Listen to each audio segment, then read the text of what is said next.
Hi guys. Welcome back. Welcome back to Life with the Scotts. I'm sorry, y'all. How y'all doing? It's been a long time. Yeah, it's been a long time. So if you guys are new here, I'm Brittany. I'm Adrian. That's my husband. Here comes the beanster. Look at him. He just wants to say hi. Say hi. Okay. Go back. All right, go back in there. We want to talk about something Go sit on serious. the couch. You saw the title of the video, so Go sit on the couch. this is what we're talking about. All right. Our Airbnb journey. Okay. So it's been a long time. We haven't been around. It's been a lot of things that we've been doing. So we're kind of here just to update you and kind of tell you tell you what we've been doing. From a business standpoint. Yeah. From a business standpoint.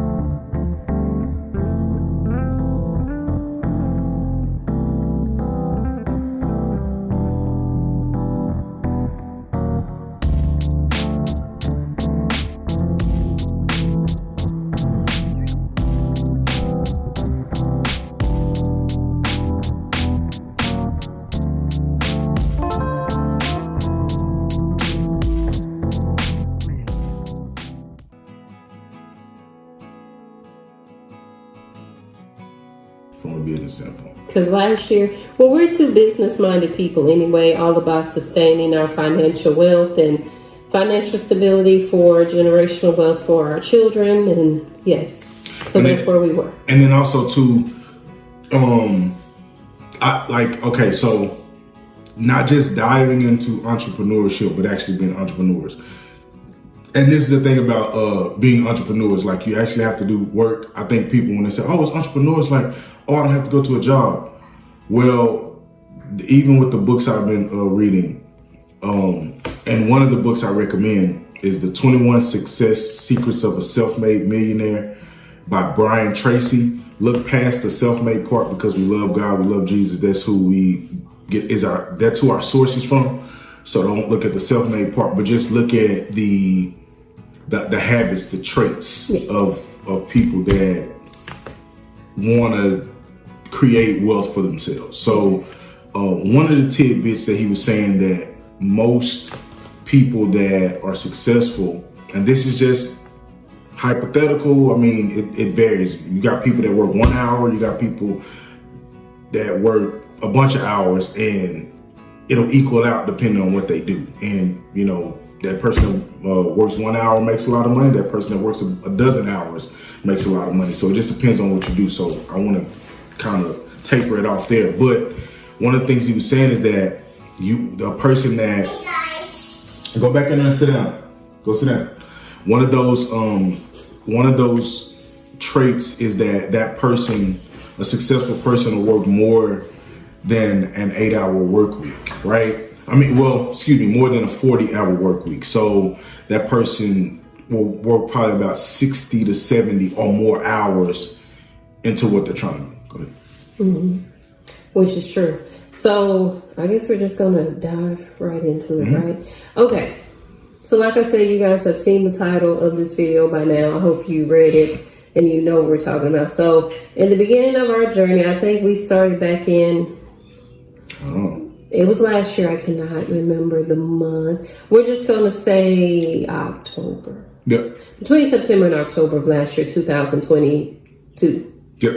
Yes. We decided to go the rental arbitrage method of starting at Airbnb. And it is not what it's hyped up to be by the Airbnb girls that you will see all over YouTube or TikTok or Instagram. Do not believe the hype, okay? It is not a get-rich quick scheme. I hope I said quick. That's a tongue twister. A get-rich-quick scheme. There we go. You will not get rich quickly whatsoever. It's not easy. I would not recommend this method to anyone. Airbnb is good, don't get me wrong, because when we travel, we stay in Airbnbs. We haven't stayed in a hotel, I think, since we really met, or since we had Right. Bean, we'll say that. Right. We haven't stayed in a hotel. We always stay in an Airbnb because it's more space. You know, it gives you your space and it makes you feel like you're at home when you're traveling. Right. But I just would not recommend this. It's not real estate. It is hospitality. Right. And if you are looking for real estate, don't go about it this way. So for rental arbitrage, I would say if it's something that you want to do, I'll say what she's been saying to me. Like, you need to have some money to start with, because it's a lot of turnover. It's a lot of things you're gonna have to do. It's a lot of hidden things, and it is a way to get in, but at the same time, just like with anything else, there's stuff that you don't know about, and you're gonna have to pay for it. And if you want it to look nice, if you want it to run smooth, you're gonna need some money. Yes, and a lot of the gurus say, and I'm saying gurus because that's what people call them. A lot of the people that have the rental arbitrage business for Airbnbs, they always say use other people's money, OPM, which means credit, or getting a loan. Don't do it. Don't do that. You are digging yourself in a hole, and you're gonna have to pray that God pulls you out of it. Okay. Yep. So it's best to, like Honey just said, have some money saved up or have liquid cash ready to go. Because if not, it's no. I would say up front. I was just gonna say, if you don't have, I was just gonna say the debt part. Like, if you don't have stuff to cover debt, trouble. Go ahead. Don't do it. So let's just say around ballpark, because we had 2 units. We got approved for 2 units in the downtown Dallas area. So no, we got approved for more, but she told me to stop. So let's be clear. Because I said 2 is all I could personally handle. We're raising a kid. We're both working full time. I work for the state. I have to drive. There is no way possible this is going to work. So, well, 2. actually, I'm an entrepreneur, so I wasn't working full time, but at the same time, I was full time working on a business. So let's be clear on that. Okay. He worked full time for myself. Yourself. Okay, cool. That's what I'm saying. Okay. That's what I'm saying. You knew I meant that. Anywho. So I would say around ballpark, we ended up paying out of pocket. A lot of money. Probably about $10K. A lot of money. If not more when we added it all up. A lot of money. It was just not a good business move. So first of all, when you do rental arbitrage, you're basically renting a space. You either can rent a home, a house, or an apartment. Apartment. Home or an apartment. You rent it like you would, but you have to tell the people that you're renting for, the landlord or the owner, your purpose for doing it. Okay, so we told them up front, this is going to be for Airbnb. We will not be the tenants, but we will be responsible for any maintenance, any repairs, and of course cleaning it, making sure it stays up to great quality. So when we leave, people come in, it'll be ready to go. So no damages on our part. So you're responsible for application fees, administration fees, deposit fees, as well as your, prorated rent, monthly rent, any other little miscellaneous taxes that the landlord tax on. You're responsible for that. And you're supposed to be making that money plus some with Airbnb. It did not happen. We made some money, but any profit that we went right back into the units. I think that nothing over. I honestly feel that maybe, I don't know, y'all. I was gonna say maybe we could have made a bigger profit if we waited, but we had came to a point. I think we stayed in there for about a good 2 months, and with the monthly rent. So I know somebody's gonna ask. The monthly rent for one of the units was $1,500. The other unit was $1,550, I believe. $1,550. And they were literally around the corner from each other. They're both 1 bedrooms, but they were modern apartments. Very, very nice apartments. Right. One was bigger than the other one, but very modern. You can fit, a couple, if they have a child, like one child like we have, they'll be able to fit there and be comfortable. We are here, guys, at our first unit. We're going to show you around this one. The first one is still under wraps. but we'll show you around this one. You ready, honey? Let's go. I hear music. Let's go. So this is our first unit, guys. Thank you again, Tamisha. We appreciate you. Thank you, Tamisha. Okay, so this is like the living room, dining area. We can get a small little couch, get us a TV. Yep, a little small dining. And then here is the bedroom. This is a 1-bedroom. And we're gonna make it work. So we're gonna come back. Oh, I like that shower. This one has a bigger restroom. And then here's the washer and dryer right here, guys. It just became a lot. Adrian and I did hire 2 cleaners. But we fired. We fired them because They didn't clean. anyone who knows me knows that I like cleanliness. My husband can tell you. If I walk into a space and I catch things on my feet, Anxiety.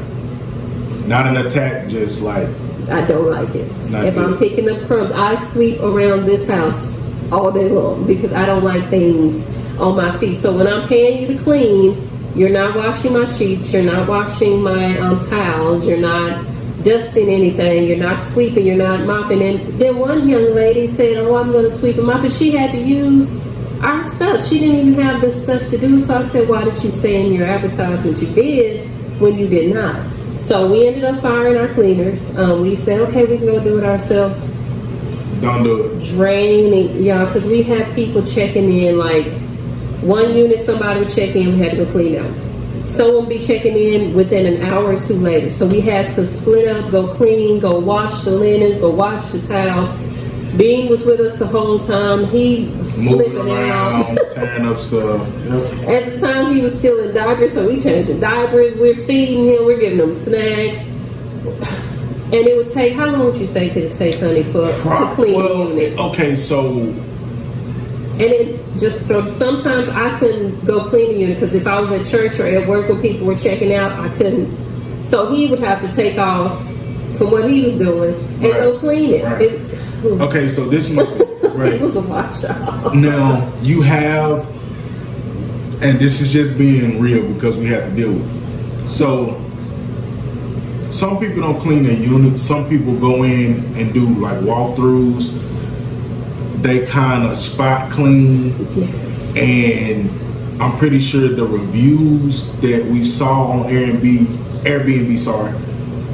could kind of attest to that. So, okay, so for us, we don't spot clean. So it took us, so basically we would, when we clean, or if we wanted, how we want stuff clean is like nobody's ever been there. Yes. So that's what I mean by clean. So if we would go in and clean, like it would be checked 2 and 3 times. Yes. So it would be checked for stuff being in its place. It would be checked for things being on the floor. It would be checked for bathroom, no hair in the sink, no hair in the shower. Yes. It would be like no stains on the glass, because the showers were glass. Not that I mean that too, but no stains like on the linen, like, and you like it's a lot of stuff like. That's go sit down, baby. It's a lot of stuff that you need to look at, and like if you spot clean and then like you have a person come in, they flip the sheet bag and there's blood stains on the sheet. I'm just saying.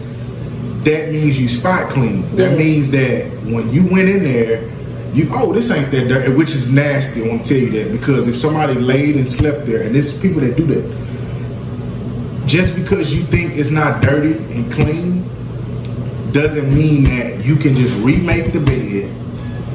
People have smells. People might not bathe. Like, you need to wash the linen, right? People do stuff in beds, and this is not to interrupt you, but husbands, couples, husbands, wives, when you go away with your significant other, what do? You have a good time. We grown. We have a good time.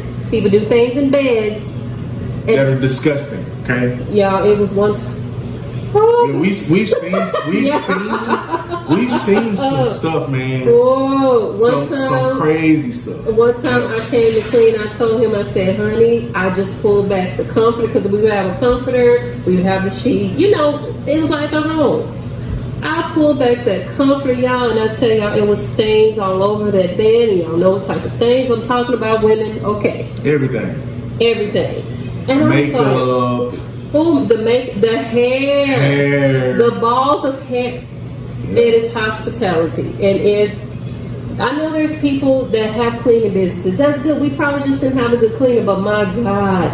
And then the cleaners were expensive. And I don't mind very expensive. Look, because for what they got to deal with to clean so fast and flip those places like that, they have to charge. Have to charge. But this is the thing. If we're paying you $100, $150, whatever it is to clean, and you don't clean, and you go in there and you're expecting like to get another service, it's not going to work. You're going to get fired. And so that's why you don't understand until you get into it. So that's why those cleaners is high turnover. And that's why a lot of people that do it, if they get somebody good, they can stay with that same person. They hired him like you're part of the team now. And you know, we just didn't make it to that point, y'all. I told Aiden, I said, honey, I had tapped out, y'all. This is the honest opinion. And this is for anybody. Like I say, it's a great business. It's just like anything. If you get in when stuff first start, it's not a lot of restrictions in the way. When we got in, it was a bunch of restrictions. Like even now, don't get me wrong. I think a person that would get into, it's good for a person that got some money. Like if you got a little, like probably like 100, 150K, like something deep, and you want to just, I would say, sink about 50K into it and like really get like a house or something like build, like I would build a rental property. That is more so I would get a what my wife was telling me about these themed like the tiny house or that's like if you can get some type of energy around what you're doing, I think that's perfect. Like it's like because it makes people, it draws people.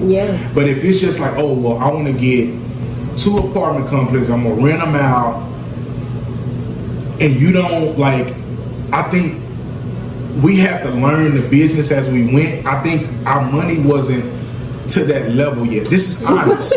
Our money wasn't to that level of learning yet, right? I think if our money was there to that level of learning, I think we would have did, perfect. But also on the flip side of that, I just don't think it was the business for us. It was not the business for us. And like you said, we would have been good at it and here's my thought about it. Again, Airbnb, great company. I'm still going to use them to this day. We're about to travel out of town. The Lord said the same within the next week, and we about to get us an Airbnb. Right. I think the best way to do it is not this method. If you can purchase a house or purchase a rental property that you can theme out, do whatever. There's even a young man, and don't quote me on this, I think he's in ATL in Atlanta. And he bought a small apartment complex. He bought the complex, and every unit in there is an Airbnb. But he owns that building. That's what makes it different. And that's the thing. I think it's the way you do it. It's the way you do it. Don't do that rental arbitrage. It's the way you do something. It's just like with owning a house. Like it's cool to own a house. But if it's crippling you, then it's not an investment. Yes. You understand what I'm saying? When you own a house, like it's a liability because you paying money for mortgage. The bank still owns that house. You paying money. You paying money out. Anything that needs to be fixed, you fixing it. Mm-hmm. So my thing is, if that's crippling you, then that's hurtful. That's hurtful. Like I would rather rent. Yeah. That's just me. Yeah. You know, like I would rather rent first. Mm-hmm. And my thing is like, well, I ain't gonna go into that. But yeah, if the situation, like my thing is, if it's not a beneficial situation, then I wouldn't get into it. Yes. And I'm going to say we're only giving our experience and our opinion because we can only base off what we went through. Right. Our finances, where we were at, I would say mental wise with the business going, we were just not at that level yet. Nope. There's people who start and they are very They're successful fine. Yeah, with they're the fine. rental arbitrage. So this They're is no fine. knock to anybody. So we don't want nobody coming in our comments and sending But messages. it's more of a respect thing as Yes. far as like people telling you to do rental arbitrage and they're feeding you. Don't get me wrong.